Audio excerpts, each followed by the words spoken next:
చేయగలను నేను ఒకసారి అంచనా వేసుకున్న తర్వాత మీ 24 క్రాఫ్ట్స్ అసోసియేషన్ నాయకులను పిలిచి వాళ్ళతో మాట్లాడి మీ సమస్యను పరిష్కరించే విధంగా తప్పకుండా ఈ పరిష్కారం చూపిస్తా. అదే విధంగా మీ అసోసియేషన్కి భవన్ లేదని కూడా నా దృష్టికి వచ్చింది. మరి కార్మిక సంఘాల నాయకులు వాళ్ళు చెప్పాలి, ఖచ్చితంగా దానికోసం కొంత స్థలాన్ని కేటాయించి నిర్మించుకోవడానికి అవసరమైన ఆర్థిక సహాయాన్ని కూడా రాష్ట్ర ప్రభుత్వం తరఫున చేసే బాధ్యత నేను తీసుకుంటాను.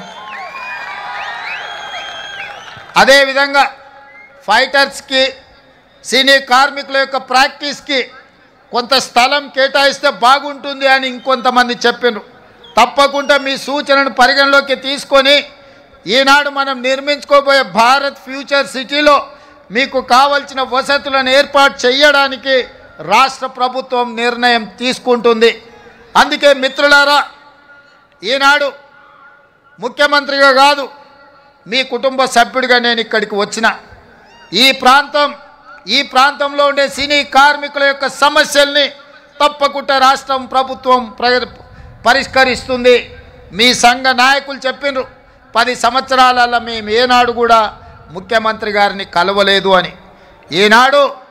ఈనాడే కాదు ఏనాడైనా మీకు అవసరమైనప్పుడు, మీకు ఆపద ఉన్నప్పుడు మీ సోదరుడు రేవంత్ రెడ్డి తెలంగాణ ముఖ్యమంత్రి మీకు అండగా నిలబడతాడని ఒక్క అంశాన్ని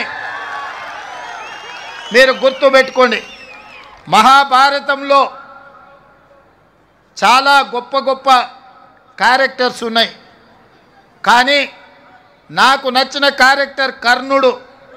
ప్రాణం పోయినా మిత్రుల కోసం నిలబడ్డా, తెలుసు ప్రాణం పోతుందని, కానీ మిత్ర ధర్మాన్ని ఉల్లంఘించకుండా ఆనాడు కర్ణుడు ప్రాణాలను సైతం వదిలిండు. అందుకే ఈనాడు కూడా చరిత్రలో కర్ణుడి యొక్క త్యాగం గురించి మనం మాట్లాడుకుంటాం. అందుకే ఇవాళ చెప్తున్న మిత్రుడుగా మిత్ర ధర్మాన్ని, మీ సమస్యలు పరిష్కరించే బాధ్యత నాది. మీకు అండగా నిలబడతా, మీ సమస్యల్ని పరిష్కరిస్తా.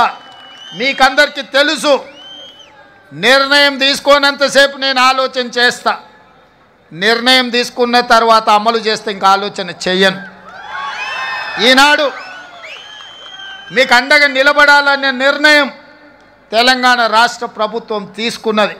ఖచ్చితంగా కార్మికులకు సహేతుకమైన సమస్యల్ని పరిష్కరించి రాష్ట్ర ప్రభుత్వం వైపు నుంచి మీకు అండగా నిలబడి మిమ్మల్ని ఆదుకునే బాధ్యత తెలంగాణ రాష్ట్ర ప్రభుత్వం తీసుకుంటుంది. ఇంకా ఏమైనా సమస్యలు ఉన్నా నవంబర్ చివరికి మళ్ళీ మిమ్మల్ని అందరినీ పిలుస్తా, మీ సంఘాల నాయకులని కలుస్తా.